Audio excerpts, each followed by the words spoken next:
অত সহজ বাবা, ভক্ত বললেই ভক্ত হওয়া যায়? আমাদের জীবনে একটু কষ্ট এলেই আমরা আর ভগবানকে ডাকি না। কেন কষ্ট দিলে? আজ থেকে তোমায় আর ভালোবাসবো না। একবার চিন্তা করুন, শ্রীমতী রাধারানী সারা জীবনের মতো গোবিন্দ যখন মথুরায় চলে যান, সেই থেকে কোনোদিন রাধারানী আর গোবিন্দকে কাছে পায়নি। কিন্তু প্রেমময়ী রাধারানী সদা সর্বদাই কৃষ্ণ বিরোহিনী রাধা। বিদায় নেবার সময় ভগবান কৃষ্ণ বলছে, রাধে তুমি আমায় ক্ষমা করো, আমি তোমার উপযুক্ত নই, বিদায় দাও রাধে। শ্রীমতী রাধারানী বললেন, বধূ তুমি আমার কাছ থেকে দূরে যাচ্ছ, সেটা তো শুধুমাত্র চোখের সামনে দিয়ে। তুমি বৃন্দাবন ছেড়ে মথুরা যাচ্ছ, আমি তোমাকে আমার কাছ থেকে, আমার চোখের সামনে থেকে তোমাকে দূরে সরাচ্ছি, তাই বলে তার মন থেকে তুমি চলে যেতে পারছো না। যাও দেখি কেমন পারো আমার মন থেকে যেতে। তাই নিজের হাতের বাঁশিটা বলছে, রাধে যতদিন বৃন্দাবনে ছিলাম এই বাঁশিটা আমার প্রয়োজন ছিল, কারণ তোমাকে বাঁশি দিয়ে, বাঁশির সুরে তোমাকে ডাকতাম। আমি তো মথুরায় চলে যাব, আর তো ফিরবো না, তো এই বাঁশি আমার আর লাগবে না, এটা তোমার কাছে থাক। যখনই আমার কথা মনে পড়বে তুমি বাঁশিটা বাজাবে। শ্রীমতী রাধারানী বললেন, বধূ যার বাঁশি তাকেই মানায়, আর এ বাঁশি নিয়ে আমি কি করব? তুমি যে আমায় বললে না আমার কথা মনে পড়লে বাঁশি বাজাবে, তো বধূ আমি তো তোমায় কোনোদিন ভুলবই না, তাহলে নতুন করে আবার মনে পড়বে কবে? তাই এ বাঁশি আমার মনে হয় আর কোনোদিন বাজানো হবেই না, তাই যার বাঁশি তার কাছেই মানায়। নেতাই গৌর হরি বল। মহাপ্রভু আমার সমস্ত ভক্তগণকে নিয়ে চলে গেলেন নীলাচলে। জগন্নাথ মন্দিরে প্রতিনিয়ত প্রভাতকালে জগন্নাথ মন্দিরে যারা পুরী ধামে গেছেন, কে কে গেছেন পুরী ধামে? মা হরে কৃষ্ণ, জয় জগন্নাথ। জগন্নাথ মন্দিরের সামনে একটা গরুর স্তম্ভ আছে না, মহাপ্রভু ওই গরুর স্তম্ভটা ধরে জগন্নাথ দর্শন করতেন। মানে ওই গরুর স্তম্ভটা ধরলে বাবা ওই সোজা শুধু জগন্নাথকেই দেখা যায়। তা ভিতরে মন্দিরে একজন জগন্নাথ, বাইরে দাঁড়িয়ে আছেন আর এক জগন্নাথ, একজন আর একজনকে দেখছেন, মানে নিজেকে নিজে দেখছেন। তা প্রভু আমার জগন্নাথকে দর্শন করে ভক্তগণকে বলছে, ভক্ত এই প্রভাতকালে সবাই মিলে আমরা জগন্নাথ দর্শনে এই মন্দিরের সামনে একবার সবাই মিলে কৃষ্ণ নাম গাইব। ভক্তগণকে নিয়ে কৃষ্ণ নাম করছেন আমার গৌর হরি। প্রাত সময়, প্রভাতকাল, প্রভাত সময় হলো,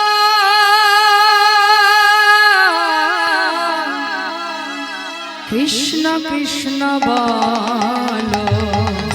প্রভাত সময় হলো, কৃষ্ণ কৃষ্ণ বলো।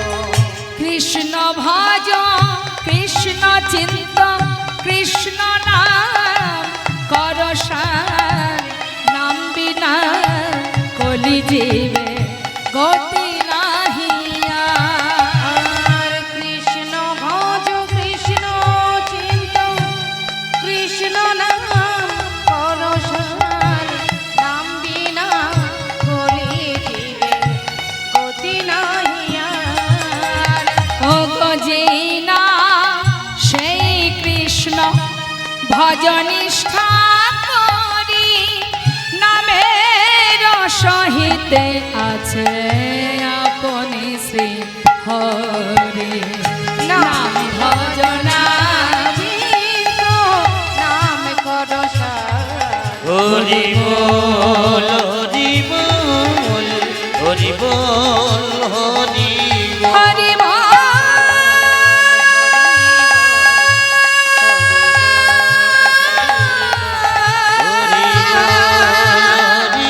হরি বল।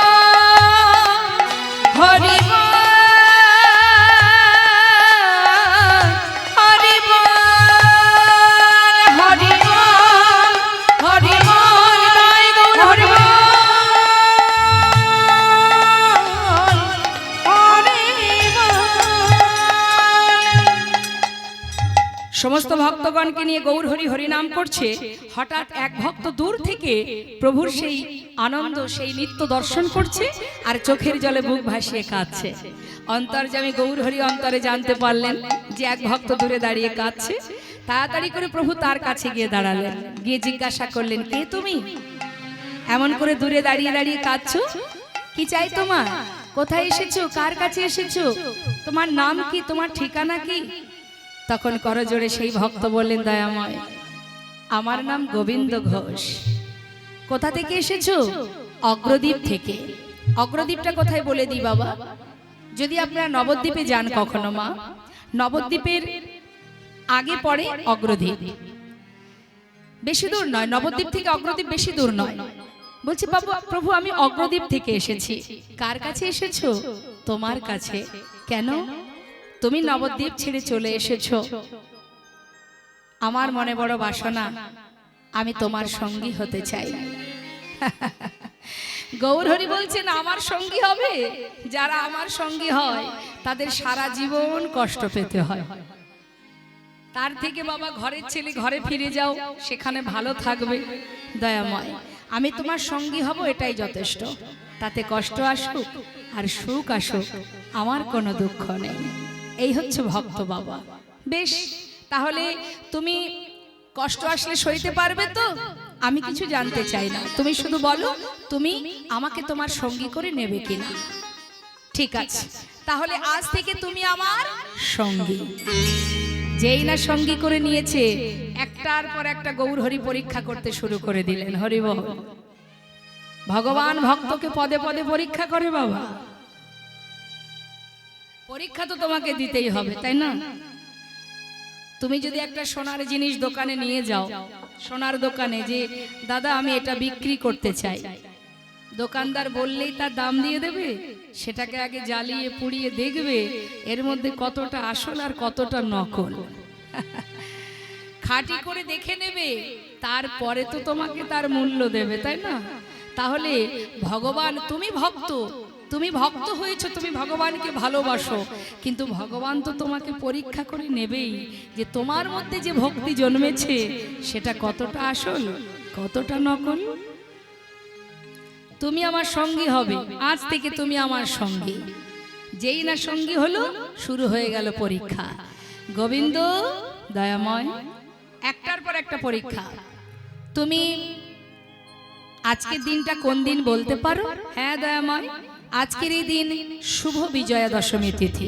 বাহ, ঠিক বলেছ। আচ্ছা গোবিন্দ, তুমি যে নীলাচলে এসেছো, জগন্নাথকে দর্শন করেছো? অপ্রভু, তুমি কার কথা বলছো? ওই যে মন্দিরে দাঁড়িয়ে আছে জগন্নাথ। দয়াময়, তুমি যার কথা বলছো সে তো অচল জগন্নাথ, চলতেও পারে না, কথাও বলতে পারে না। কিন্তু আজ আমি যে জগন্নাথ দর্শন করছি সে তো সচল জগন্নাথ।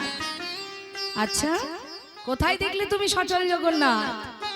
গৌর হরির দিকে হাতটা বাড়িয়ে বললেন, তুহু জগন্নাথ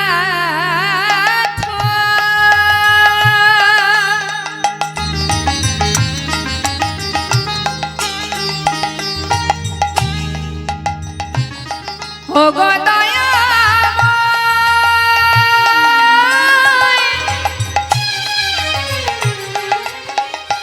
তুমি আমার জগন্নাথ, তুমি আমার মাধব।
চরণে সব সপেছি।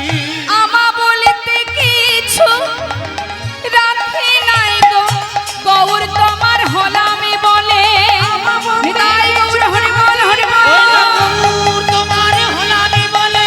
আমা বলতে কিছু রাখি নাই গো, গৌর তোমার হলামি বলে। আমা বলতে কিছু রাখি নাই আমি গো। চরণে সব সপেছি। দেহি তুলসী দিল, এ দেহ সমর্পিল, দয়া যেন হে মাধব। আচ্ছা আচ্ছা, বেশ বেশ বেশ, তুমি আমাকে জগন্নাথ ভেবেছ, বেশ, আমি তোমার মাধব, আমি তোমার জগন্নাথ। শোনো গোবিন্দ, আজই আমরা নীলাচল ছেড়ে কয়েকদিনের জন্য একটু তীর্থে যাব, তুমি কি যাবে? হ্যাঁ দয়াময়, আমিও তোমার সঙ্গে যাব। আর অন্যান্য ভক্তরা বলছে, ও দয়াময় তুমি যদি যাও আমরা কেন থাকবো, আমরাও তোমার সঙ্গে যাব। তা গৌরহরি বললেন, তাহলে চলো, তীর্থে যেতে হবে মা।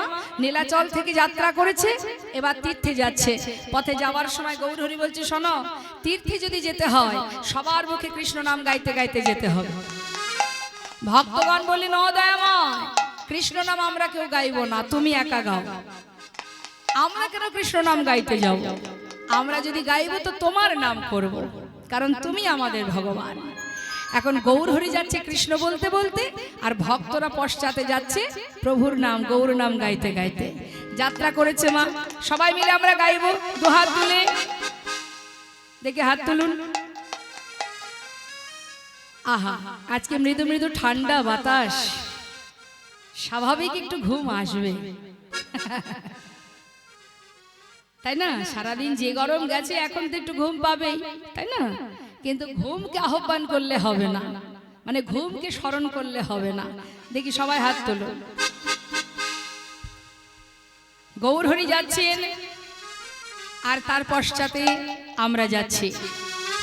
হ্যাঁ, চলুন দু হাত তুলে সবাই মিলে গৌর হরি বল বলো, গৌর হরি বল। হরি বল বল হরি বল, বলো গৌর হরি বল, হরি হরি বল। গৌর হরি বল হরি হরি, একবার গৌর হরি বল বল বল, গৌর হরি বল। হরি বল বল গৌর হরি বল, একবার গৌর হরি বল, হরি হরি বল। গৌর হরি বল হরি হরি বল, গৌর হরি বল, গৌর হরি বল। হরি বল বল গৌর হরি বল, বলো গৌর হরি বল, বলো গৌর হরি বল। গৌরহরি আগে আগে যাচ্ছে বাবা, পিছনে ভক্তরা। এখন যেতে যেতে হয়েছে কি, গৌরহরি বেশি অনেক দূরে এগিয়ে গেছে, পিছনে ভক্তরা পড়ে গেছে। এক ভক্ত ডাকছে, ও দয়াময়। ও প্রভু, আমরা তো পথ ঘাট চিনি না, প্রভু যদি আগে আগে যায়, আমরা যদি রাস্তা ভুলে যাই। গৌরহরি, গৌর হরি। ও গৌরহরি। যেই না ডাক দিয়েছে বাবা, গৌরহরি দাঁড়িয়ে পড়েছে। কারা ডেকেছে? ভক্তরা। হ্যাঁ, তো বাবা এখান থেকে একটা শিক্ষা আমাদের হলো, আমরা একটা জিনিস জানতে পারলাম যে ভগবান ও ভক্তের জন্য অপেক্ষা করে। যেই না ভক্তরা ডেকেছে, প্রভু দাঁড়িয়ে পড়েছে। কাদের জন্য? ভক্তের জন্য। অর্থাৎ প্রকৃত যদি কেউ ভক্ত হয় মা, তার জন্য ভগবান অপেক্ষা করেন, দাঁড়িয়ে আছে। আর পিছন থেকে ভক্তরা ডেকে যেই না কাছে এসেছে, গৌরহরি বলছে, তাড়াতাড়ি চলো, এত ধীরে ধীরে গেলে কি করে হবে, কত তীর্থ ঘুরবো আমরা। যাচ্ছি প্রভু, কিন্তু তোমার পাছু ধরতে পারছি না। বেশ, তাড়াতাড়ি চলো। হঠাৎ আবার গোবিন্দ ঘোষের পাশে এসে দাঁড়িয়েছে। গোবিন্দ, দয়াময়, একটা কথা জিজ্ঞাসা করব? সব কিছু ত্যাগ করে আমার সঙ্গী হয়েছ, তোমার মনে আর কোনো বাসনা টাসনা নেই তো? আছে দয়াময়। সে কি বাসনা আছে তোমার? কি বাসনা? দয়াময়, কার না বাসনা থাকে না, সবার যেমন থাকে আমারও আছে। তা কি বাসনা তোমার বলো দেখি? হরে কৃষ্ণ, ভগবান যদি আপনাদের কাছে এসে বলে, বলো ভক্ত তোমার মনে কি বাসনা, কি চাইবেন? ওই যে মা, ওই আমার দিকে, আমার দিকে, ওদিকে কেউ চলে যাচ্ছে নাকি?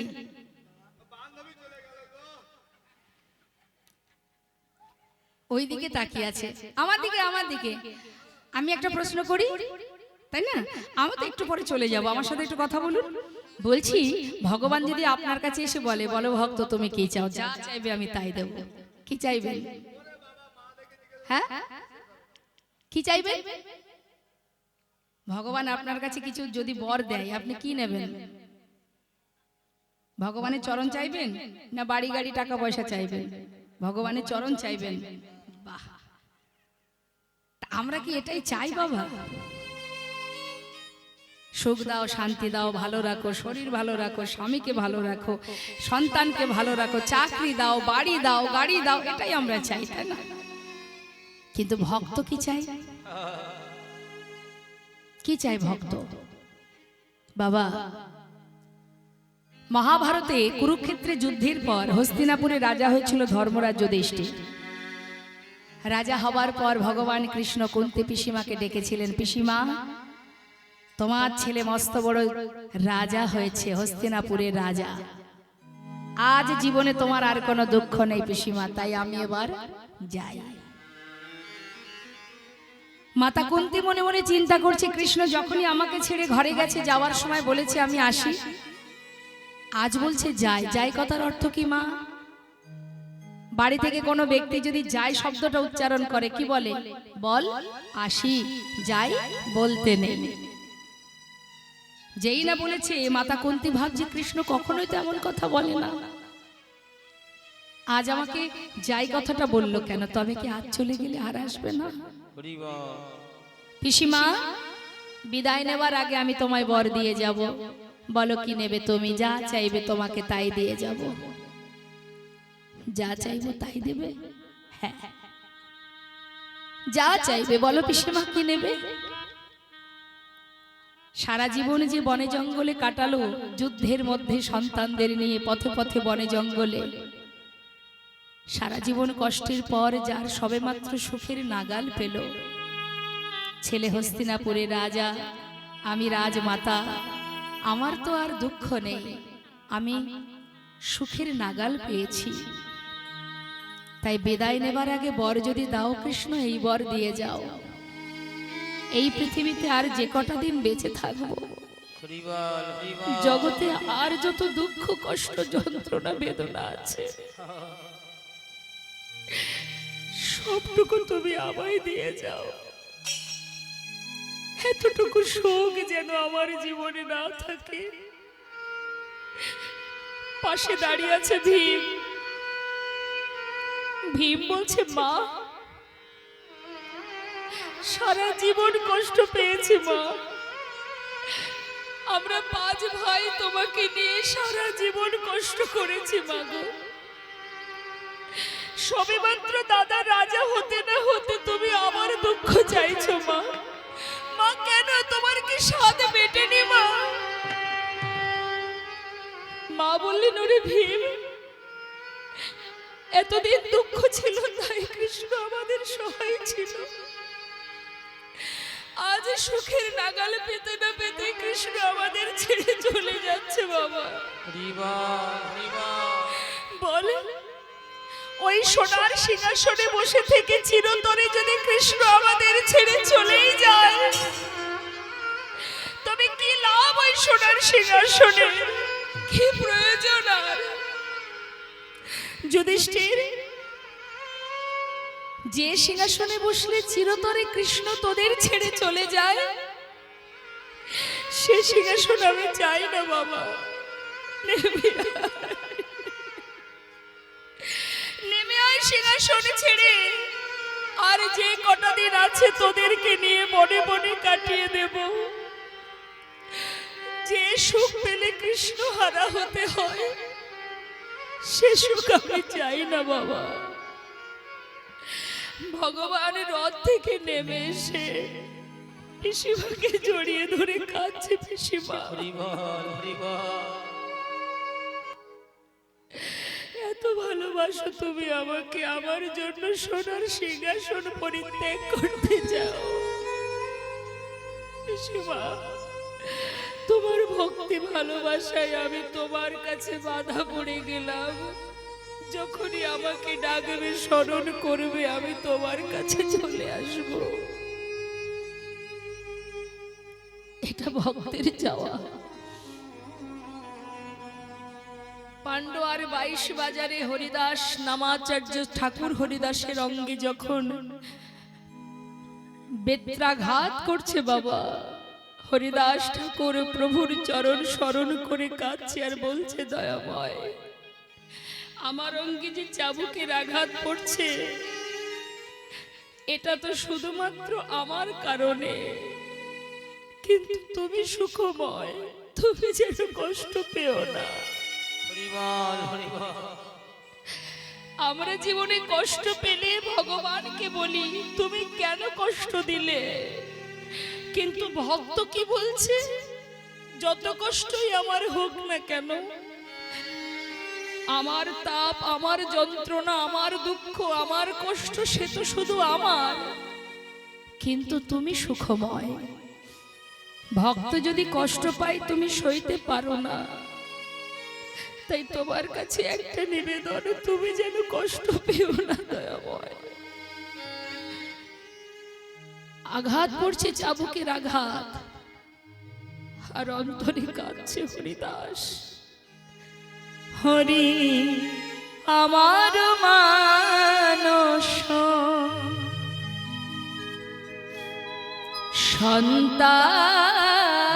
সন্তাপনাশিতে, সন্তাপ নাশিতে, ইথে যদি তব দুঃখ হরি আর মানুষ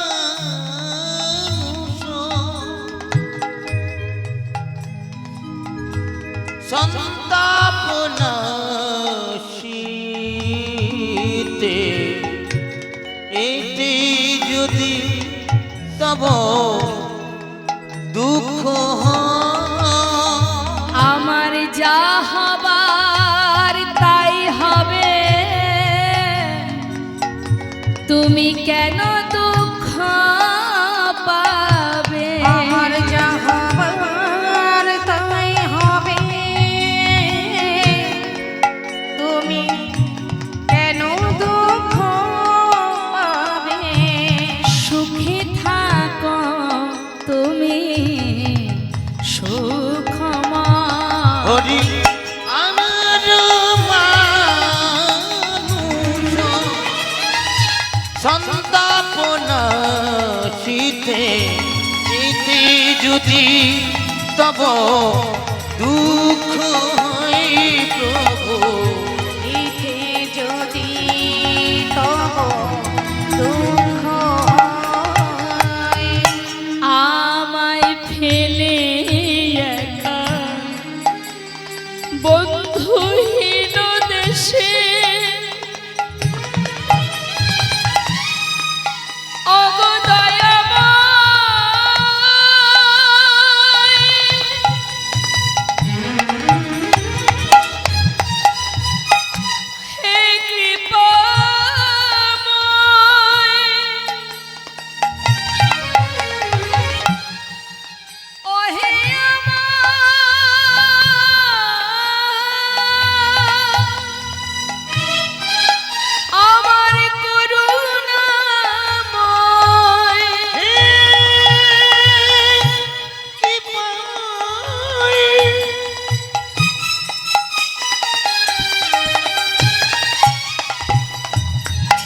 তুমি হলে অন্তর্যামী,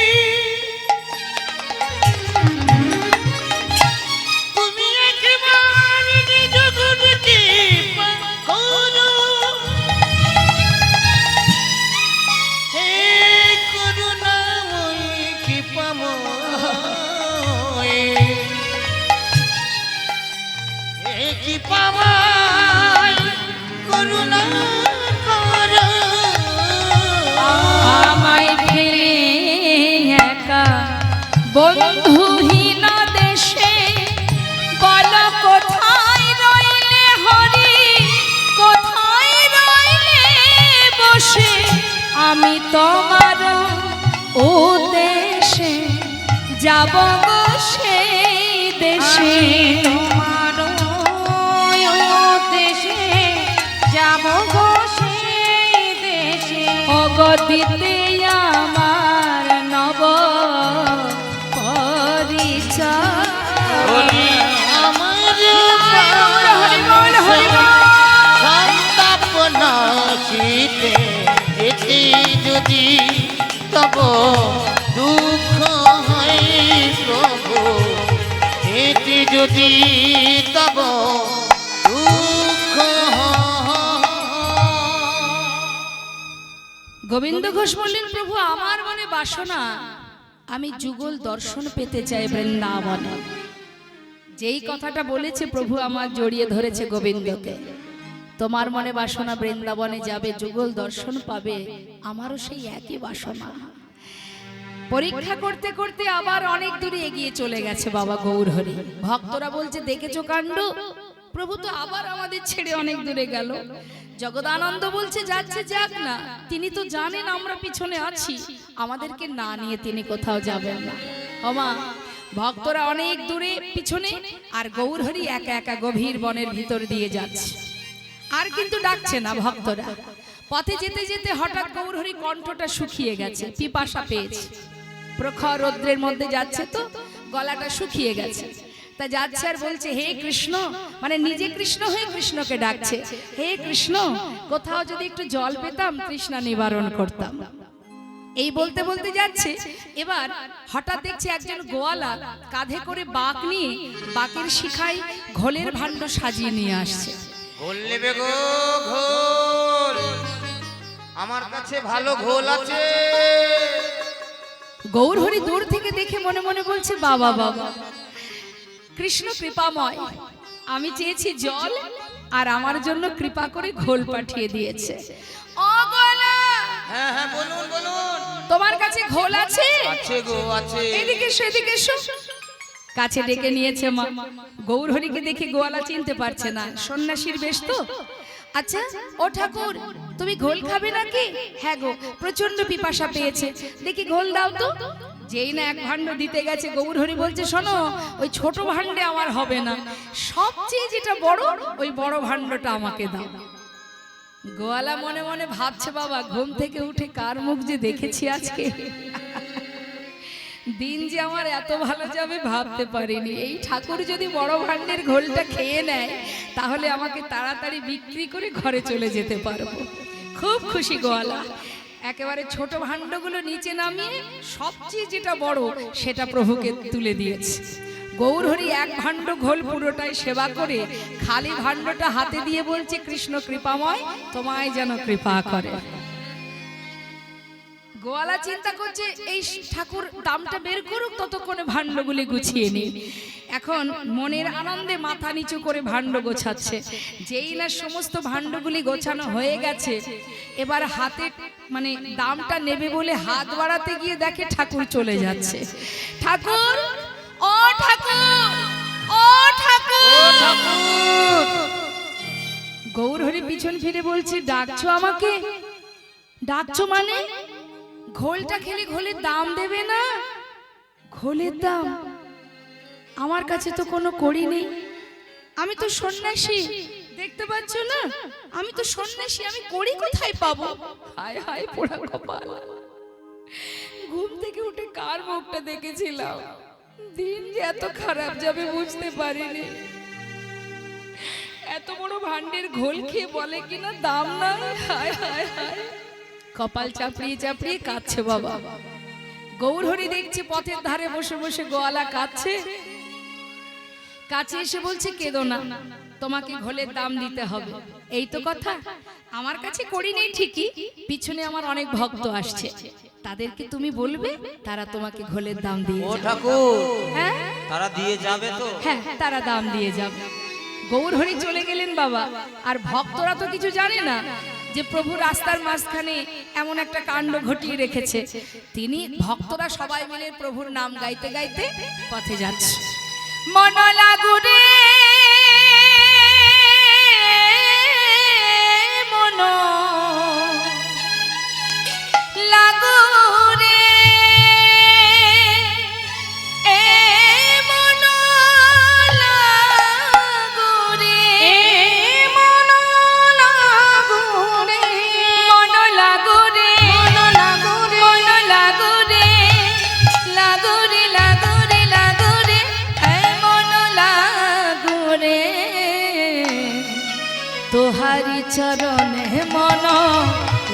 লাগো রে তোমারি চরণে মন লাগো রে তোমারি চরণে মন লাগো রে মন লাগো রে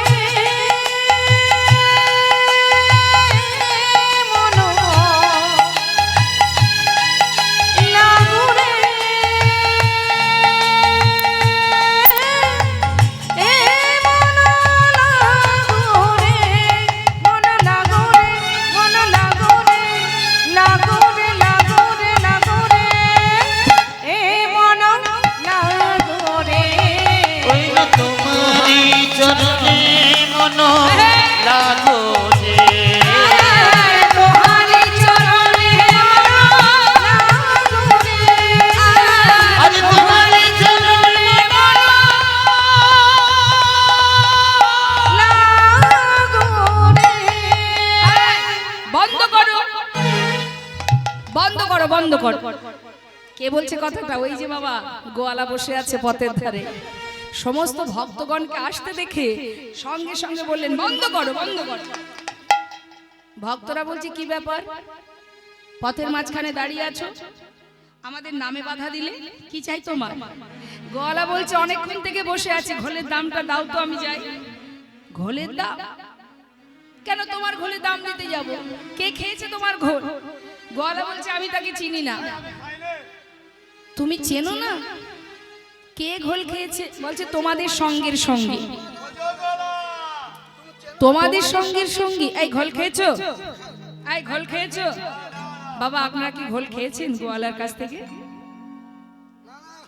গোয়ালার কাছ থেকে? এই কাকা আমার সঙ্গে ছিল, খাইনি। ও মা আপনারা ঘোল খেয়েছেন? গোয়ালার কাছ থেকে ঘোল খেয়েছেন? কেউ তো ঘোল খায়নি, তাহলে দাম দেবো কেন? গোয়ালা বলছে বললাম তো আমি তাকে চিনি না, তোমাদের সঙ্গেই থাকে। না না। দেখতে কেমন? হ্যাঁ সেটা একটু একটু বলতে পারবো। দেখতে কেমন জানো? এমন মানুষ আমি আগে কখনো দেখিনি। বর্ণনা দিচ্ছে মা কেমন দেখতে, যে ঘোল খেয়েছে তার রূপটা কেমন। নবীন যৌবন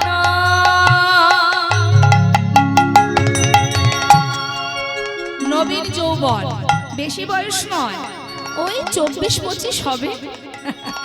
আচ্ছা তার গায়ের রংটি কেমন? গলিত কাঞ্চন ও পরনে কি আছে? কোটি তটি রাঙাবা। দেখিলাম নবীন যৌবন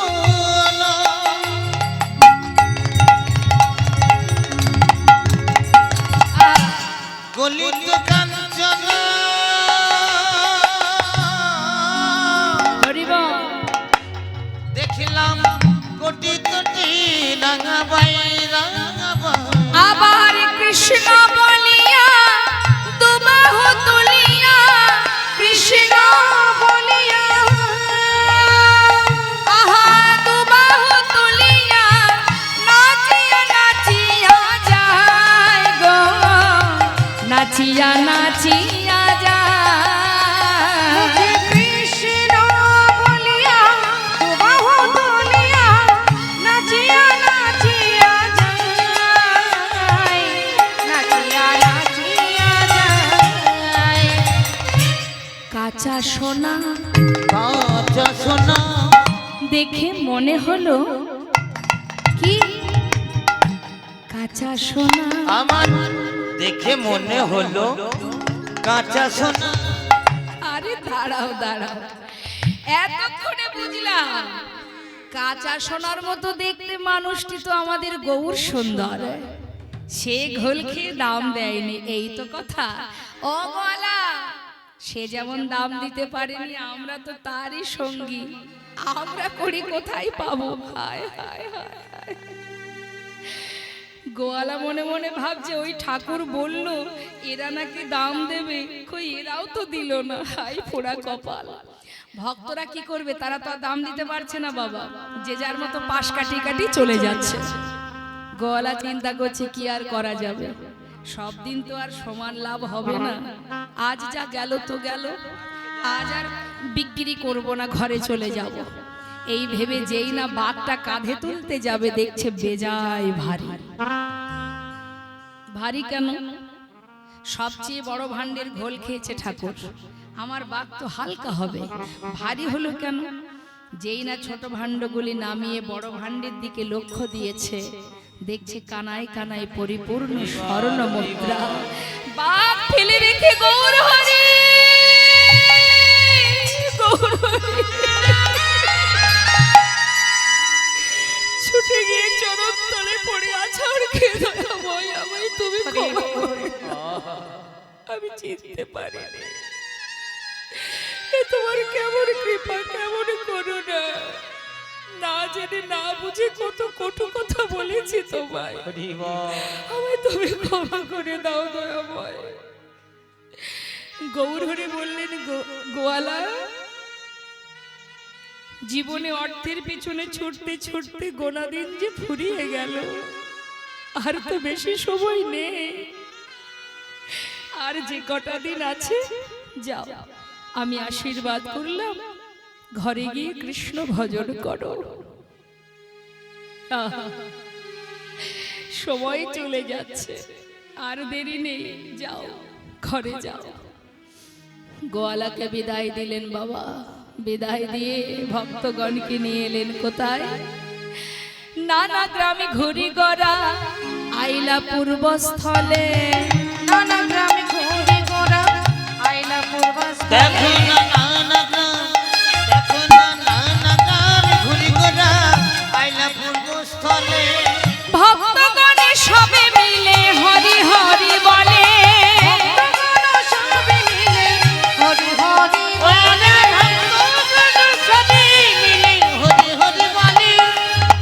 আনন্দ আর ধরে না রে, আনন্দ আর ধরে না রে, তাদের আনন্দ আর ধরে না রে, আনন্দ আর ধরে না আজ রে, মুখে হরি হরি বলে আনন্দ ধরে না রে, মুখে হরি হরি বলে, হরি বলে দুটি বাহু তুলে, হরি হরি বলে, হরি বলে দুটি বাহু তুলে, মুখে হরি হরি বলে। তবে আনন্দ আর ধরে না রে। ভক্তগণ সবে মিলে হরি হরি বলে। গোবিন্দ এদিকে এসো, এটা কোথায় বলো তো? প্রভু আমি সাক্ষাতে বলেছিলাম না অগ্রদী, এই অগ্রদী, এটা পূর্বস্থলী। ও এটা পূর্বস্থলী। বলি শোনো শোনো, মনটা কোথায়? শোনো গোবিন্দ, ভালো করে দেখো, এটা পূর্বস্থলী, চিনতে পারছো? হ্যাঁ হ্যাঁ, তাই না? এখন পূর্বস্থলীতে যেই না এসেছে বাবা, পূর্বস্থলীটা কোথায় বলে দিই, নবদ্বীপ। যদি আপনারা এই দিক থেকে যান, আগে পড়বে অগ্রদ্বীপ, আহা পূর্বস্থলী না, আগে পড়বে অগ্রদ্বীপ, তারপরে পড়বে পূর্বস্থলী, তারপরে পড়বে নবদ্বীপ ধাম। এখন পূর্বস্থলীতে এসেছে, পূর্বস্থলী থেকে নবদ্বীপ বেশি দূর নয়। যেই না পূর্বস্থলীতে গৌরহরি এসেছে, খবর চলে গেছে সমস্ত নবদ্বীপবাসীর কানে।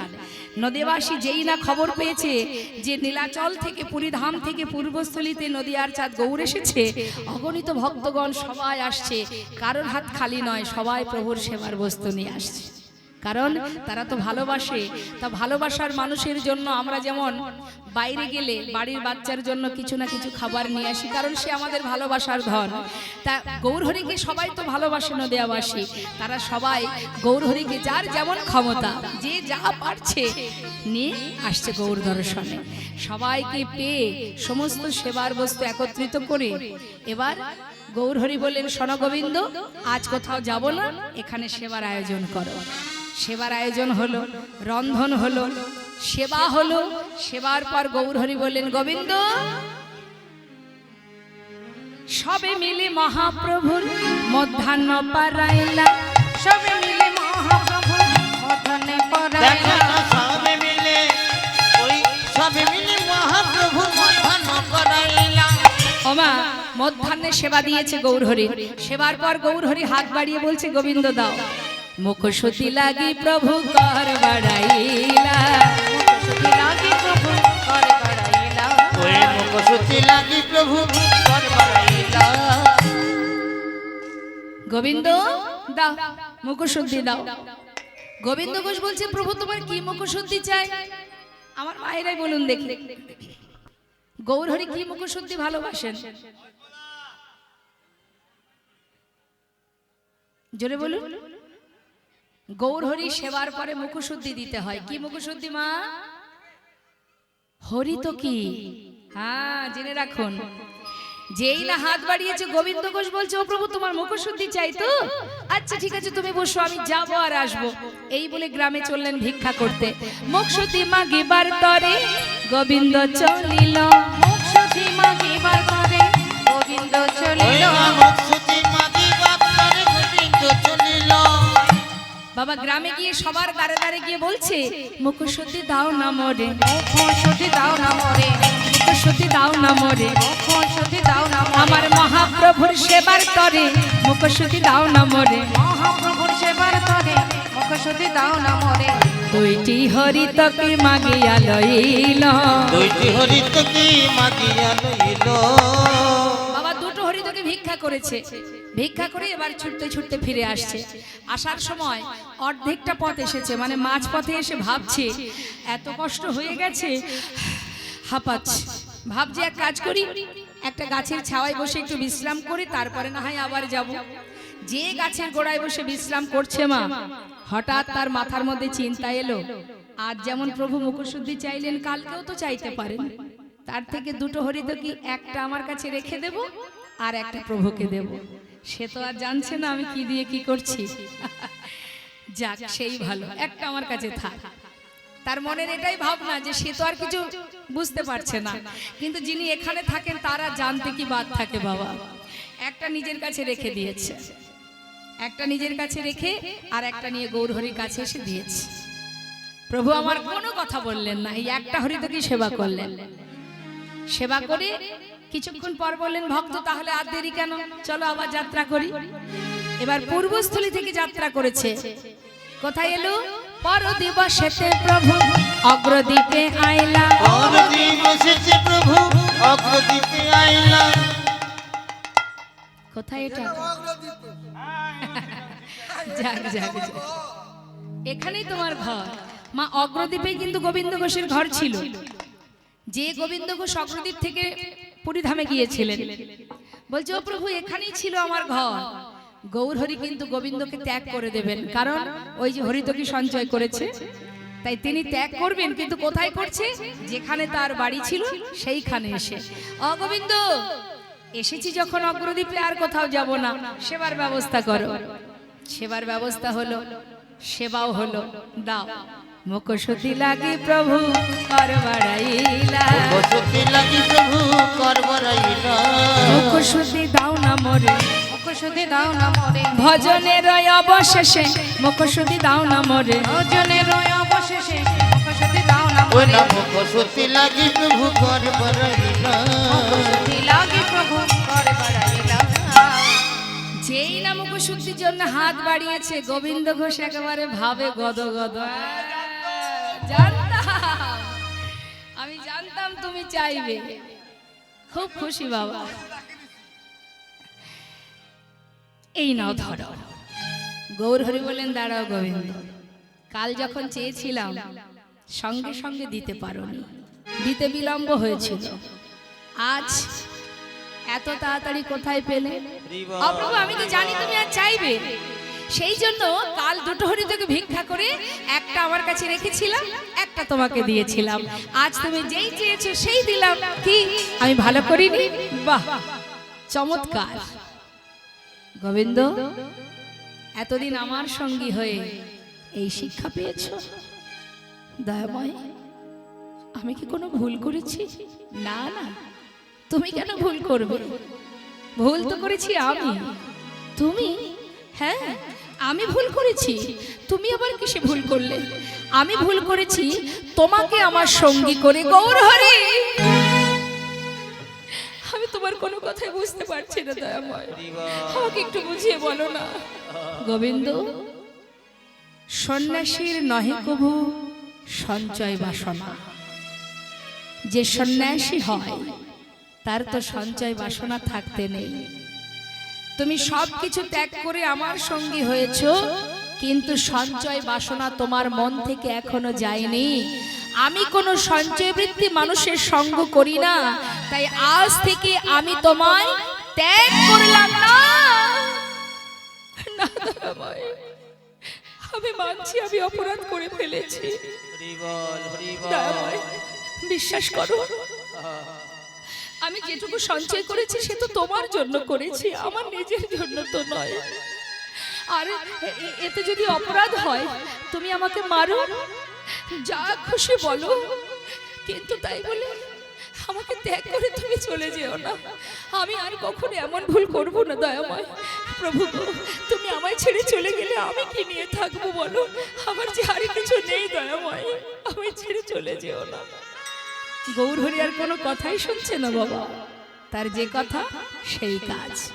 শোনো, তুমি সংসার পরিত্যাগ করেছো, ঘর ছেড়েছো, সব ত্যাগ করেছো, আমার সঙ্গী হয়েছো, কিন্তু তুমি সঞ্চয় বাসনা মন থেকে মুছতে পারোনি। তুমি সঞ্চয়ী, তাই আমি কোনো সঞ্চয় বৃত্তি মানুষের সঙ্গ করি না।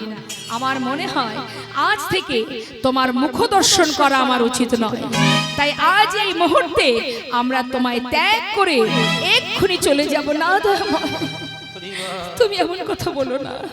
ছুটে গিয়ে চরণটা জড়িয়ে ধরে কাঁদছে। তুমি পতিত হরি বল, হরি বল। পাবন হরি,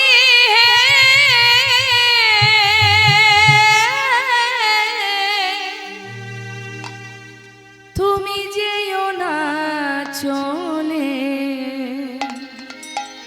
কৃপা করে দয়াল হরি, তুমি রাখো চরণে।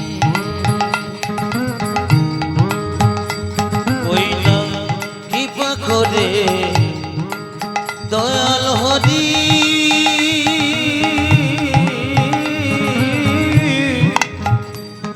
তুমি রাখো চরণে। শুনেছি তুমি নাকি দয়াল শিরোমণি, দয়ামা কি পাময় শুনেছি তুমি নাকি দয়াল শিরোমণি। নাম প্রচারিতে এলে তুমি প্রেমের খনি, তুমি প্রেমের খনি ঠাকুর, তুমি প্রেমের খনি। দিবানিশি রই আমি তোমার শরণে। দিবানিশি রই আমি তোমারি শরণে। কৃপা করে দয়াল হরি রাখো চরণে। একবার কৃপা করে দয়াল হরি রাখো চরণে। গৌরী হে, কৃপা করে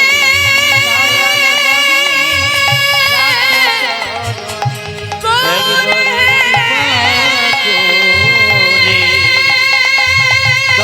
হরি রাখো চরণে। গৌরী হে, গৌরী হে,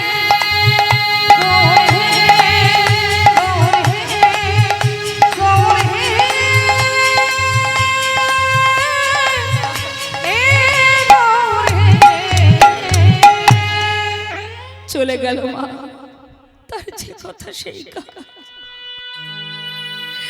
গোবিন্দ ঘোষকে অগ্রদ্বীপে ফেলে রেখে প্রভু ভক্তগণকে নিয়ে চলে গেলেন। ধুলায় গড়াগড়ি দিয়ে গোবিন্দ ঘোষ কাঁদছে আর বলছে, দয়াময়, আমি তো আমার জন্য সঞ্চয় করিনি, তোমার জন্য করেছিলাম। আজ চিরতরে তুমি আমায় ফেলে চলে গেলে দয়াময়। হরি বল, হরি বল। তবে এই অগ্রদ্বীপের মাটিতে দাঁড়িয়ে আজ আমি প্রতিজ্ঞা করলাম, হে গৌরহরি, যদি মনে প্রাণে আমি তোমায় ভালোবেসে থাকি, যদি তোমার চরণ সার করে থাকি, নিশি আমি তোমায় ডেকে থাকি। আজ এই অগ্রদ্বীপের মাটিতে দাঁড়িয়ে আমিও প্রতিজ্ঞা করলাম, যত দূরেই যাও না কেন তুমি আবার ফিরে আসতে হবে তোমায়। চলে যাও তুমি, আমি চাই না তোমার সঙ্গী হতে। ফিরে তোমাকে আবার আসতে হবে, এক পক্ষকালের মধ্যে আমার কাছে আবার ফিরে আসতে হবে। ভক্তই পারে ভগবানের কাছে জোর খাটাতে। বাবা প্রতিজ্ঞা করলেন, দেখি তুমি কেমন করে আমায় ছেড়ে দূরে থাকতে পারো। 15 দিনে হয় এক পক্ষকাল। সবাই গ্রামবাসী গোবিন্দকে দেখে চিনতে পারলেন যে এ তো আমাদের পাড়ার ছেলে। সবাই মিলে দেখছে পথে বসে কাঁদছে, ধরে নিয়ে ঘরে পৌঁছে দিয়েছে।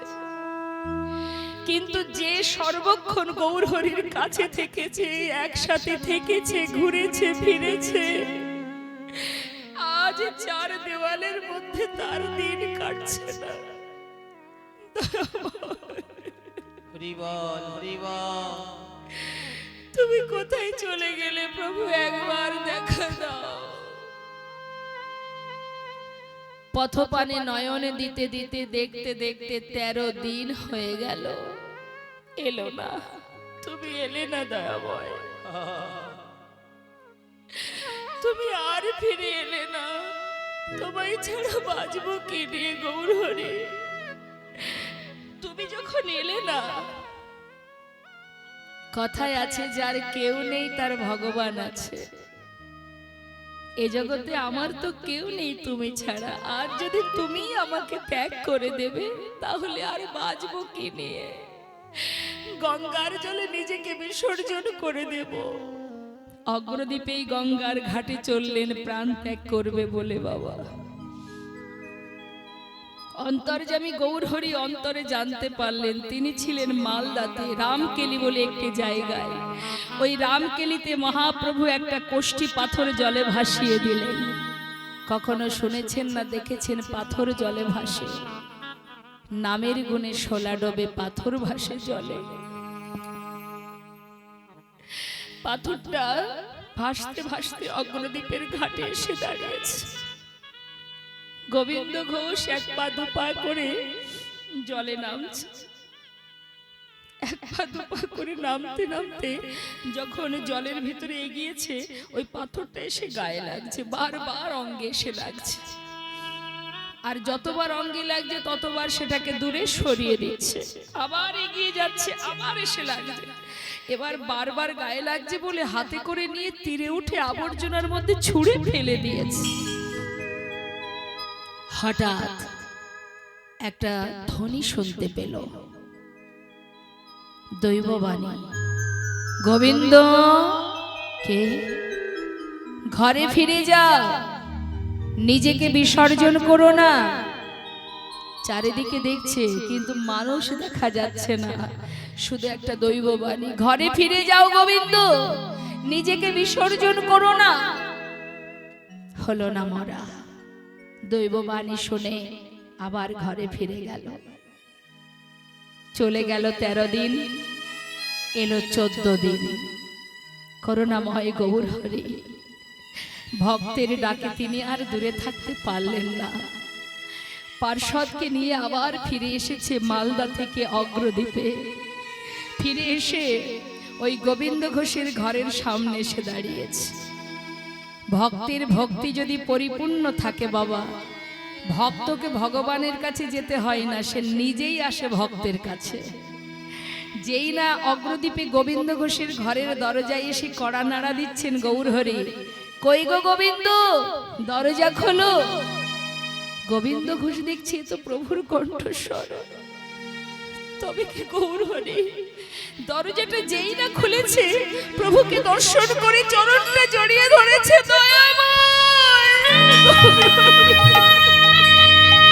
হরি বল, হরি বল। এসেছো তুমি দয়াময়, তুমি এসেছো। বলো দয়াময়, তুমি আমায় ছেড়ে আর কোথাও যাবে না। বেশ, কথা দিলাম তোমায় ছেড়ে কোথাও যাব না। আচ্ছা গোবিন্দ, আমি আসবো তুমি জানতে? না তো প্রভু। কেন? আমি যে আসবো আমার আগমন বার্তা আমি অনেক আগেই পাঠিয়ে দিয়েছি, পাওনি? কই না তো দয়াময়। কেন গঙ্গার জলে ডুবে মরতে গিয়েছিলে? হ্যাঁ, তুমি কি করে জানলে? আমি জানবো না তো জানবে কে শুনি? সেখানে গিয়ে সেই গঙ্গার ঘাটে কিছু পেয়েছিলে? হ্যাঁ, একটা পোড়া কাষ্ঠ। ভেবেছে বাবা কোনো মরা পোড়ানো কাঠ, ভেবেছে কোনো শ্মশান থেকে কাঠ ভেসে এসেছে। তার তো কোনো দিকে খেয়াল ছিল না। প্রভুর শোকে কাতর হয়ে প্রাণ বিসর্জন করতে যাচ্ছিল। এটা যে কালো কোষ্ঠী পাথর সেটা ভালো করে দেখেনি। বলছে প্রভু একটা মরা, একটা পোড়া কাষ্ঠ। পোড়া কাষ্ঠ কোথায়? সেটা আবর্জনার মধ্যে ফেলেছিলাম, নিয়ে এসো। যাও। ছুটতে ছুটতে গঙ্গার ঘাটে গিয়ে সেটাকে হাতে তুলে দেখছে গায়ে লেখা আছে কৃষ্ণ নাম, কোষ্ঠী পাথর। প্রভুর কাছে এসে দেখালেন। গৌরহরি বললেন, শোনো, এটা দিয়ে একটা বিগ্রহ তৈরি হবে, আর সেই বিগ্রহ আমি তোমার ঘরে স্থাপন করব। এক ভাস্কর এলেন, বিগ্রহ তৈরি করলেন, প্রাণ প্রতিষ্ঠা করলেন। প্রভু নাম দিলেন গোপীনাথ। শোনো, প্রতিদিন ভিক্ষা করবে, যা পাবে সঞ্চয় করে রাখবে না। কেমন? যা পাবে পুরোটাই গোপীনাথের সেবায় দিয়ে দেবে। আর এবার আমি যাই, তুমি কোথায় যাবে? তুমি যে বললে কোথাও যাবে না, তুমি যে বললে আমার কাছে থাকবে। গোপীনাথ, আহা গোবিন্দ, তোমার ঘরে যে গোপীনাথ আর আমি, এই দুটো দেহ তো একই দেহ। আমাতে আর গোপীনাথে অভেদ জানিও, শুদ্ধ ভক্তিতে গোপীনাথের সেবা যে করিও। শুদ্ধ ভক্তিতে গোপীনাথের সেবা যে করিও।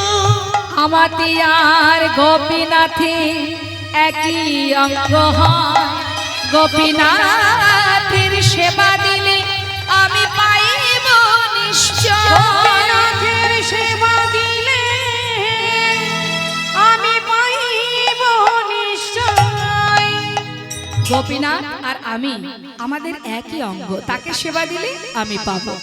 এবার আমি যাই, তুমি কোথায় যাবে দয়াময়? আমি, আমার মন মানে না, যাব বৃন্দাবনে। আমার মন মানে না, যাব বৃন্দাবনে। আমার মন মানে না, যাব বৃন্দাবনে। আমার মন মানে না, যাব বৃন্দাবনে। আহা নয়ন ভরে, দুটি নয়ন ভরে, নয়ন ভরে, আমার দুটি নয়ন ভরে। আহা নয়ন ভরে, দুটি নয়ন ভরে, আহা নয়ন ভরে, হেরব সদা মদন মোহনে। আমার মন মানে না, যাব বৃন্দাবনে। আমার মন মানে না, যাব বৃন্দাবনে। আমার মন মানে না, যাব বৃন্দাবনে। গৌরহরি চলে গেলেন মা, আর গোবিন্দ ঘোষকে বলে গেলেন যে যাওয়ার আগে বলে গেলেন যে তুমি একটা বিবাহ করো। একা একা ঘরে ভালো লাগবে না, একটা বিবাহ করো। মানে সংসার দিচ্ছে বাবা, সারা জীবন পরীক্ষা করেও হয়নি, পরীক্ষা এখনো শেষ হয়নি, এবার পরিবার দিচ্ছে, সংসার দিয়ে দেখছে যে ভক্ত আমায় ভুলে যায় কিনা। তাই বলছে শোনো গোবিন্দ, একটা বিবাহ করো, একা একা ভালো লাগবে না, বিবাহ করে দুইজনে গোপীনাথের সেবা দেবে। কেমন? তোমাদের সেবা দেখে অগ্রদ্বীপবাসী সেবা শিখবে। বেশ প্রভু, তাই হবে। এবার কি হলো, মা প্রভু চলে যাবার পর গোবিন্দ ঘোষ দিনে 4 বার, মানে ভিক্ষা করে যা পায় দিনে 4 বার সেবা দেয়। 4 বার। 1 বছর যেতে না যেতেই বাবা ওই যে বলে গেছে বিবাহ করো, 1 বছর যেতে না যেতে একটি সুকন্যার সন্ধান পেল আর শুভ দিন দেখে বিবাহ করলেন। বিবাহ করে স্ত্রীকে নিয়ে ঘরে এলেন। আসার পর থেকে ভগবানের সেবা 4 বারের জায়গায় হয়ে গেল 3 বার, মানে 1 বার কমে গেল। ওমা 1 বছর যেতে না যেতে একটি পুত্র হলো। ছেলের নাম রাখলেন ভগবানের নামে। ঘরে যে গোপীনাথ, ওই গোপীনাথের নামে নাম রেখেছে। মানে গোপীনাথ এটা বিগ্রহ গোপীনাথ, আর এ হলো আমার পুত্র গোপীনাথ। ছেলের নামও রেখেছে গোপীনাথ, এটা পুত্র আর এটা বিগ্রহ। শেষের দিনে যদি ভগবানকে ভুলে যায়, নিজের সন্তানের নাম তো ভুলবো না, তার নাম ধরে ডাকলেও তো প্রভুর নামটা উচ্চারণ করা হবে। তাই বুদ্ধি করে ছেলের নাম রেখেছে গোপীনাথ। তা ছেলে যেদিন ঘরে এলো বাবা, সেদিন থেকে ভগবানের সেবা আরো 1 বার কমে গেল, হয়ে গেল দিনে 2 বার। এটা শুধু গোবিন্দ ঘোষ নয়, এটা আমাদেরও হয়। যখন কিছুই থাকে না তখন ভগবানই সব হন, আর যখন একটু একটু করে সবকিছু তিনি দিতে থাকেন, দিনান্তে আমরা ভগবানকে একবার যে প্রণাম করতে যাব সে সময় আমাদের হয়।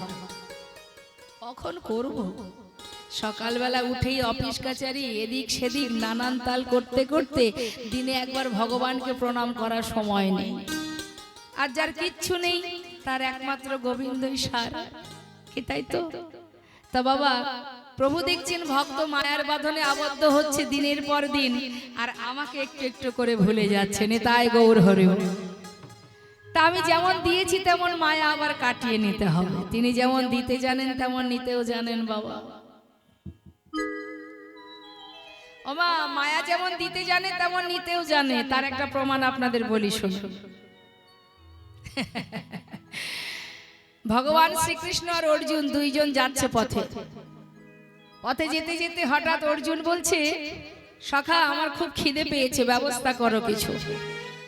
গোবিন্দ বলছে খিদে পেয়েছে, ঠিক আছে দেখা যাক কিছু করা যায়, কোথায় কি ব্যবস্থা করা যায়। দূরে একটা 3 তলা বাড়ি দেখেছে।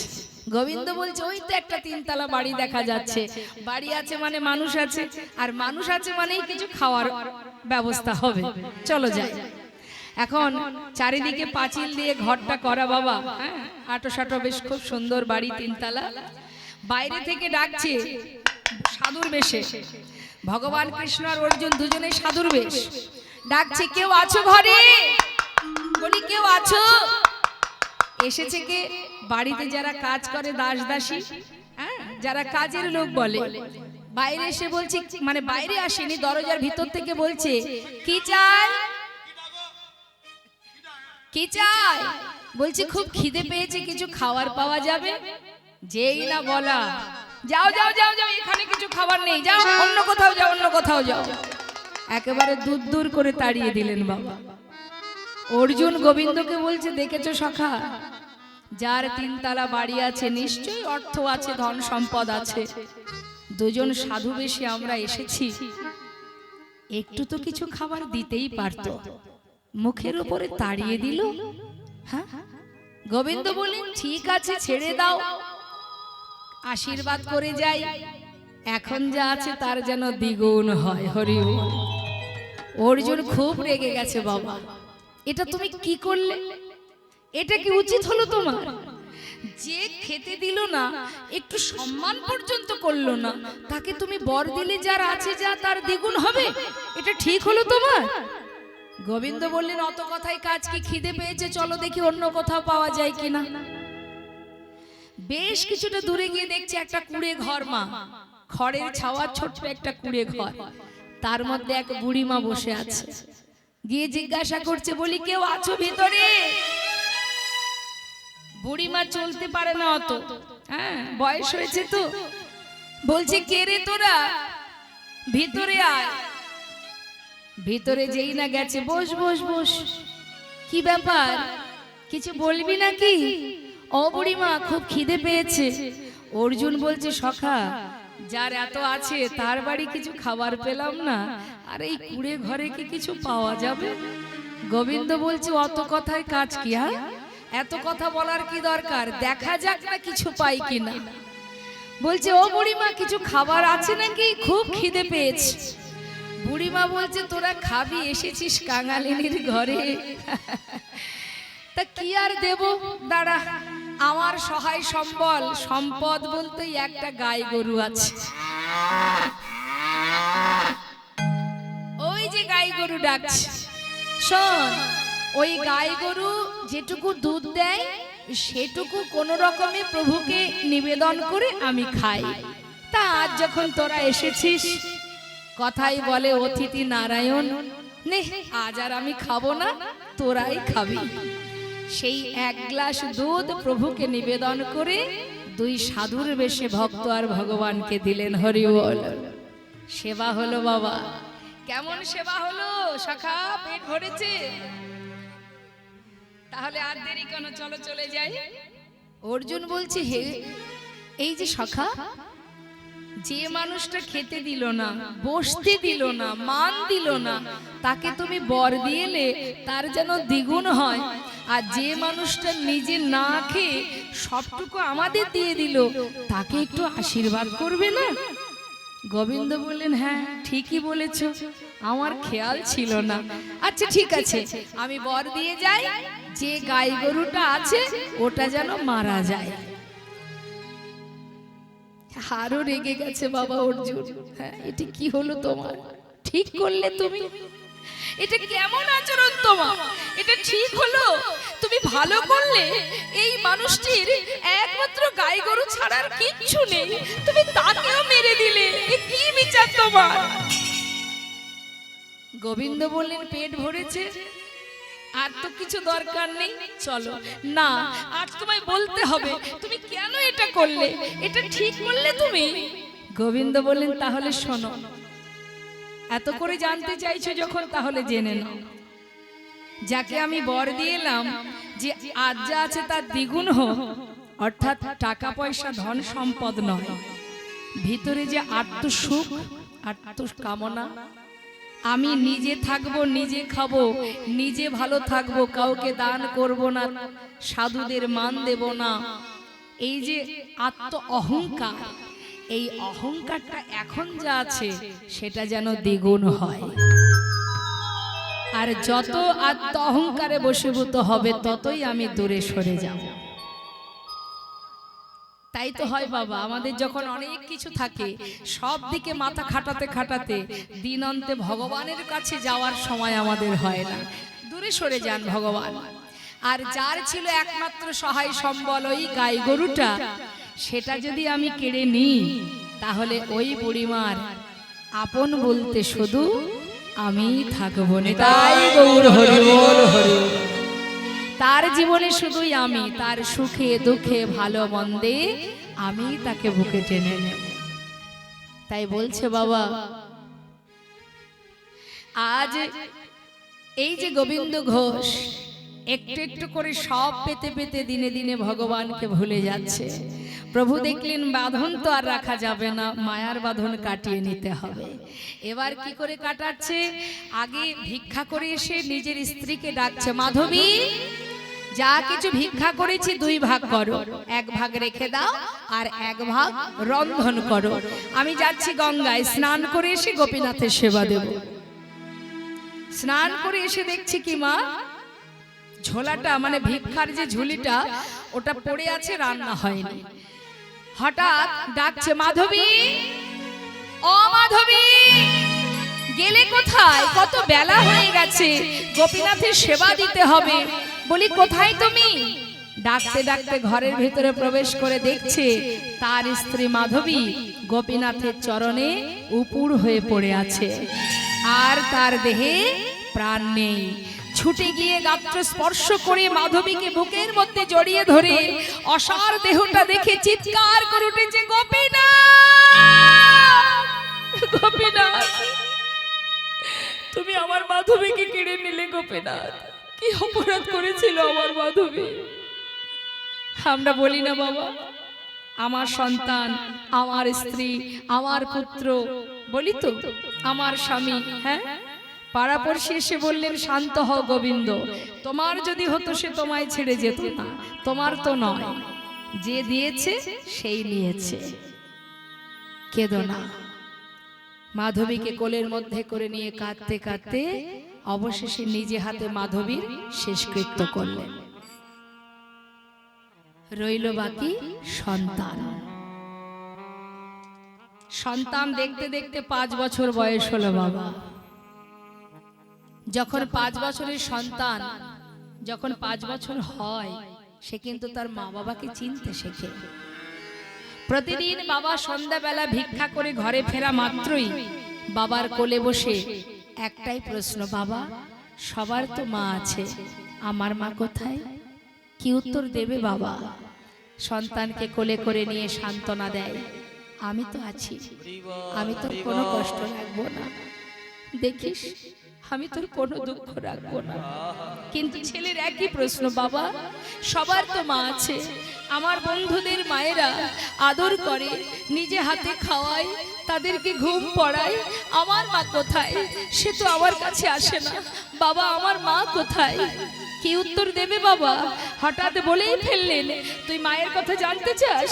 তবে যা, মন্দিরে যে গোপীনাথ আছে ওর কাছে কি জিজ্ঞাসা কর তোর মা কোথায়। 5 বছরের সন্তান তো বাবার কথাটা বিশ্বাস করে যেই না বাবা গঙ্গায় স্নানে গেছে, সেই সময় ঘরের মধ্যে মন্দিরের মধ্যে ঢুকে বিগ্রহ গোপীনাথের সামনে বসে পুত্র গোপীনাথ কাঁদছে, গোপীনাথ আমার বাবা বলল তুমি নাকি জানো আমার মা কোথায়, বলো না গোপীনাথ আমার মা কোথায়, বলে দা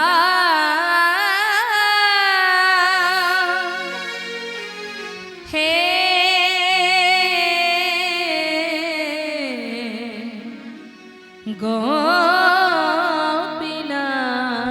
গোপীনাথ, বলো বলো কোথায় আমার মা, বলো কোথায় আমার মা,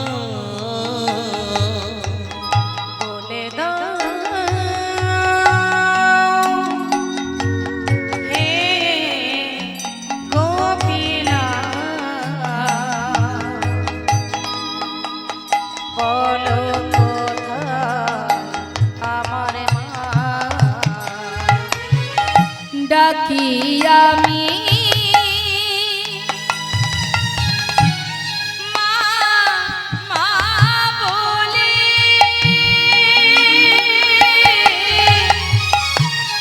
মাঝে আমার নেই না কোলে,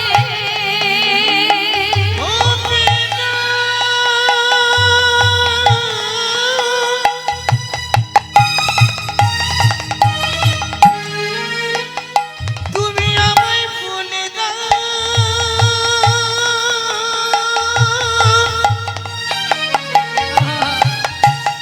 ওই মা ছাড়া প্রাণ বাঁচে না, তুমি আমায় বলে দাও, গোপীনাথ। ডাকি আমি মামা বলে, মাঝে আমায় নেই না কোলে, হারিয়ে গেছে মাঝে আমার, হারিয়ে গেছে মাঝে আমার, আমি খুঁজে পেলাম না, বলো বলো কোথায় আমার মা, বলে দাও হে গোপীনাথ, বলো বলো কোথায় আমার মা, বলো কোথায় আমার মা। পিতা গঙ্গা থেকে স্নান করে এসে নিজের পুত্রকে ডাকছে ঘরে ফিরে, গোপীনাথ কোথায় তুই? এই দেখ আমি ঘরে এসেছি বাবা, কত সময় তোকে দেখিনি, আমার কোলে আয়। সব মা বাবাই সন্তান, আমার পুত্রটিকে তুমি কেড়ে নিও না, ও ছাড়া যে আমার আর কেউ নেই, কেড়ে নিও না প্রভু গো।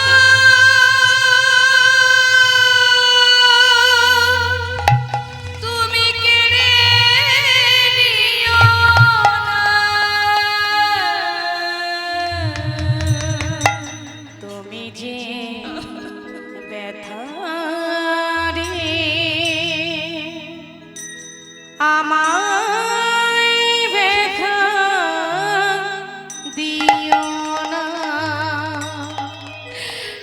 গোপীনাথ, আমি তো বলিনি আমায় সংসার দাও, আমি তো তোমার কাছে চাইনি আমার স্ত্রী দাও, পুত্র দাও, তুমি তো দিয়েছিলে।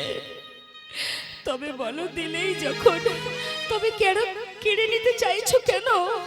বলো গোপীনাথ, দিলে যদি পুত্র মোরে, কেড়ে কেন নিতে চাও? পারে না সহিতে প্রভু গো, কেন এত দুঃখ দাও? দিলে যদি পুত্র মোরে, তবে কেড়ে কেন নিতে চাও? পারি না সহিতে প্রভু গো, কেন এত দুঃখ দাও? যে বিষম বেদনা সহিতে পারি না দয়াময়, যে বিষম বেদনা আমি আর সহিতে পারি না প্রভু গো, সহিতে পারি না তুমি যে ব্যথারি আমায় ব্যথা দিও না। নিজে হাতে মৃত সন্তানকে কোলে করে নিয়ে গঙ্গার ঘাটে গিয়ে মাটি খুঁড়ে পুত্রের সমাধি দিল। গঙ্গা থেকে স্নান করে ঘরে ফিরে এসে শুদ্ধ বসন পরিধান করে বিগ্র গোপীনাথের সামনে দাঁড়িয়ে বললেন, গোপীনাথ, সর্বস্ব কেড়ে নিলে তুমি, হরিবল হরিবল। বাবা বলে ডাকবার সন্তানটুকু রাখলে না।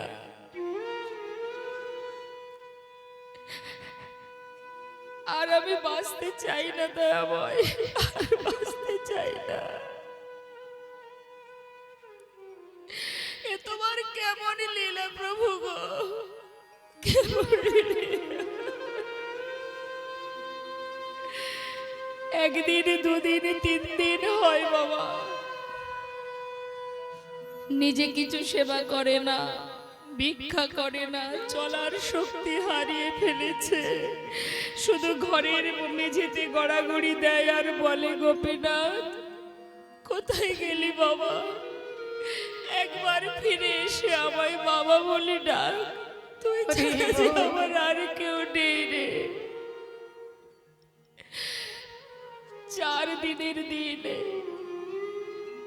যেদিন চতুর্থ দিনে ভগবান পাথর থেকে সচল মূর্তি ধারণ করেছে। হরিবল হরিবল। পাথর থেকে সচল মূর্তি ধারণ করে ঘরের ভিতরে পুত্র সেজে ঘরের ভিতরে এসে ডাকছে, বাবা বাবা। কে? আমি তোমার পুত্র গোপীনাথ। পুত্র? আমার পুত্র তো কবেই মরে গেছে। তুমি কে? আমি তোমায় চিনি না। হরিবল হরিবল। একদিন তো তুমি বলেছিলে আমি 2 পুত্রের পিতা। কোন পিতার 2টো সন্তানের মধ্যে যদি একটি মারা যায়, তবে কি বাবা আরেকটি সন্তানকে না খাইয়ে রাখে? আজ 4 দিন হলো আমি কিছু খেতে দাওনি। আমি আর পারছি না। আমার যে খুব খিদে পেয়েছে বাবা, কিছু খেতে দাও। ও হরিবল হরিবল। তুমি এসেছো আমার কাছে, আমাকে বাবা বলে ডাকলে।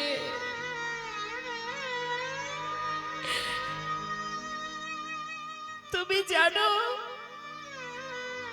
এ জগতে সবাই কেন পুত্র সন্তান চায়? শেষের দিনে মাতা পিতার শেষকৃত্য করার জন্য। আজ তো তুমি সব কেড়ে নিয়েছো, আমাকে তুমি বাবা বলে ডাকলে, আবার শেষের দিনে তুমি পুত্র হয়ে আমার শেষকৃত্য করবে তুমি। বাবা, করব, আমি করব। পারবে আমার জন্য 1 মাস সবজি স্বর্ণ খেতে? পারবো। তুমি পারবে আমার জন্য পিণ্ড দিতে? পারবো। তুমি পারবে আমার জন্য কাছা নিতে? পারবো।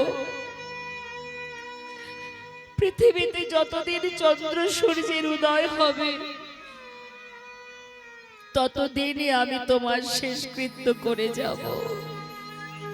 এবার কিছু খেতে দাও। কয়েক বাড়ি থেকে ভিক্ষা করে এনে সেবা দিয়েছে। দাঁড়ে দাঁড়ে ভিক্ষা করে আর প্রভুর চরণ স্মরণ করে।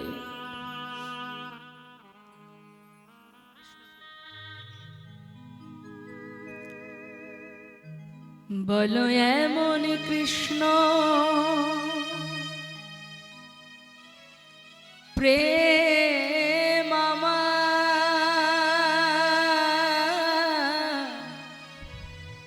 ওগো দয়া আমার,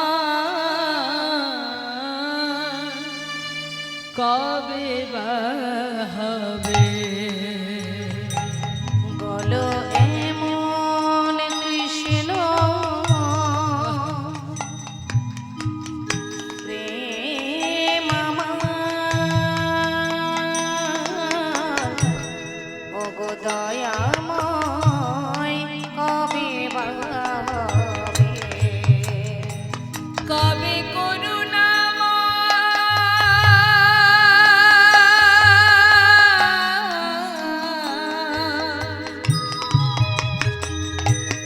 কবে করুণা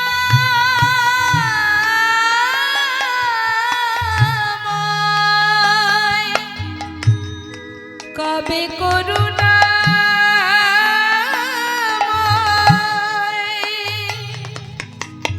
করুণা করে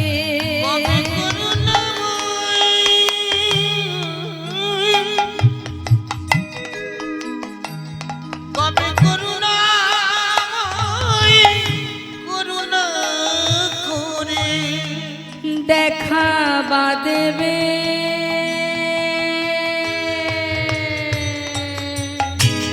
করুণা হবে। বলো এমন কৃষ্ণ প্রেম আমার, ওগো দয়াময়, কবে বা হবে? বলো এমন কৃষ্ণ, এমন কৃষ্ণ, এমন কৃষ্ণ, বলো এমন কৃষ্ণ, এমন কৃষ্ণ প্রেম আমার, কবে বা হবে? এমন কৃষ্ণ প্রেম আমার, কবে বা হবে? বলো এমন কৃষ্ণ প্রেম আমার, এমন কৃষ্ণ প্রেম আমার, কবে বা হবে? কবে বা হবে? বলো এমন কৃষ্ণ জয় গৌর হরি বল, হরি বল। কবে হবে? বলো এমন কৃষ্ণ প্রেম আমার, কবে হবে? বেশ কয়েকদিন চলে গেল। মা ভিক্ষা করে গোপীনাথের সেবা দেয়। দেখতে দেখতে গোবিন্দ ঘোষ বাবা শয্যাশায়ী হলেন। চলার শক্তি আর তার নেই। আর প্রতিদিন ভগবান ওই বিগ্রহ থেকে পুত্র সেজে এক পা দুপা করে তার পাশে, তার শিহরের পাশে বসে বলে, বাবা তোমার কষ্ট হচ্ছে? গলাটা জড়িয়ে ধরে, কষ্ট হচ্ছে তোমার? না, আজ আর মনে নেই বাবা যে স্বয়ং ভগবান পুত্র সেজে পাশে বসে আছে। অন্তিম সময় যখন আসে না বাবা, সব বিস্মরণ হয়ে যায়। জাগতিক কোনো কিছুই তার আর মাথায় থাকে না, শুধু মনে আছে এটা তার পুত্র, এটা যে ভগবান সেটা তার খেয়াল নেই। বাবা আমায় একটা কাজ করে দিবি? কি? গোপীনাথ ভেবেছে নিজের পুত্র, আমার যে যাওয়ার সময় হলো, একটু চরণামৃত এনে দে না। দেব। প্রভু আমার চরণামৃত পান করালেন। গোপীনাথ বলো বাবা, আমার শিয়রের পাশে এক জোড়া করতাল আছে, চলে যাওয়ার আগে আমাকে একটু নাম শোনাবে বাবা। করতাল দুটি হাতে নিয়ে প্রভু পুত্র সেজে ভক্তের চারিপাশে ঘুরে ঘুরে হরি নাম করছে। হরে কৃষ্ণ হরে কৃষ্ণ কৃষ্ণ কৃষ্ণ হরে হরে, হরে রাম হরে রাম রাম রাম হরে হরে। হরে কৃষ্ণ হরে কৃষ্ণ কৃষ্ণ কৃষ্ণ হরে হরে, হরে রাম হরে রাম রাম রাম হরে হরে। হরে কৃষ্ণ হরে কৃষ্ণ কৃষ্ণ কৃষ্ণ হরে হরে, হরে রাম হরে রাম রাম রাম হরে হরে। হরে কৃষ্ণ হরে কৃষ্ণ কৃষ্ণ কৃষ্ণ হরে হরে, হরে রাম রাম রাম হরে হরে। হরে কৃষ্ণ হরে কৃষ্ণ কৃষ্ণ কৃষ্ণ হরে হরে, হরে রাম রাম রাম হরে হরে। নাম শুনতে শুনতে প্রাণ পাখি উড়ে চলে গেল বাবা, কেউ জানতে পারল না। প্রভু আমার নিজে পুত্র সেজে গ্রামবাসীর দ্বারে দ্বারে গিয়ে বললেন, কে আছো তোমরা? শিগগিরই এসো, আমার পিতা তিনি মারা গেছেন, তার শেষকৃত্য করতে হবে। জানতে পেরে গ্রামবাসী ছুটে এলেন এবং গোবিন্দ ঘোষের ঘরে মাটি খুঁড়ে গোবিন্দ ঘোষের সমাধি দিলেন। কিন্তু মন্দিরের পূজা সে কি আর বন্ধ থাকে? ওই গ্রামের মধ্যে দ্বিতীয় এক পূজারীকে প্রভু স্বপ্ন দেখালেন, পূজারী আমার মন্দিরের ভিতরে প্রবেশ করে আমার রাজবেশ খুলে দিয়ে আমাকে কাছা পরিয়ে দাও। কেন দয়াময়? স্বপ্নে দেখাচ্ছেন 1 মাস আমাকে হব্বি স্বর্ণ করে সেবা দেবে। আমার বাবা মারা গেছে, 1 মাস পর চৈত্র মাসে মধুকৃষ্ণ একাদশী তিথিতে আমাকে স্নান করাবে, শুদ্ধ বসন পরাবে, আমাকে নিয়ে যাবে অগ্রদ্বীপে গঙ্গার ঘাটে, আমি আমার পিতার জন্য পিণ্ড দান করব। যেটা আজও বর্তমান বাবা, অগ্রদ্বীপে যাবেন আজও মকর সংক্রান্তি তিথিতে, সেখানে বিশাল মেলা হয়, নাম হয়, বাউল হয়, কীর্তন হয় এবং প্রতি বৎসর প্রভুকে নতুন ধুতি পরিয়ে কাছা পরিয়ে তাকে গঙ্গার ঘাটে নিয়ে যাওয়া হয় এবং যতদিন পৃথিবীতে চন্দ্র সূর্যের উদয় হবে ততদিনই কিন্তু এই ক্রিয়া চলবে। ভক্তের জন্য ভগবান যুগে যুগে আসেন, রক্ষা করেন। তাই প্রভু সেই অগ্রদ্বীপে চৈত্র মাসে কৃষ্ণ মধুকৃষ্ণ একাদশী তিথিতে পিণ্ড দান করেছিলেন। অগণিত ভক্ত সমাগম, প্রভু নিজে হাতে সকলের সেবা দিয়েছিলেন। শাস্ত্রে বললেন, যুগে যুগে তুমি এসেছ ধরাতে, রাখিতে তোমারি ভক্তেরই মা। যুগে যুগে তুমি এসেছো ধরাতে, রাখিবে তোমারই ভক্তের মা। দাঁড়াইল হরি পিণ্ড করে করে, দাঁড়াইল হরি পিণ্ড করে করে, শুদ্ধ বস্ত্র পরে শাস্ত্রের প্রমাণ। দাঁড়াইল হরি পিণ্ড করে করে, শুদ্ধ বস্ত্র পরে শাস্ত্রের প্রমাণ। আর যুগে যুগে এসেছো ধরাতে, রাখিবে তোমারই ভক্তের মা। আজানো লম্বিত ভুজ, কনকাবদাত,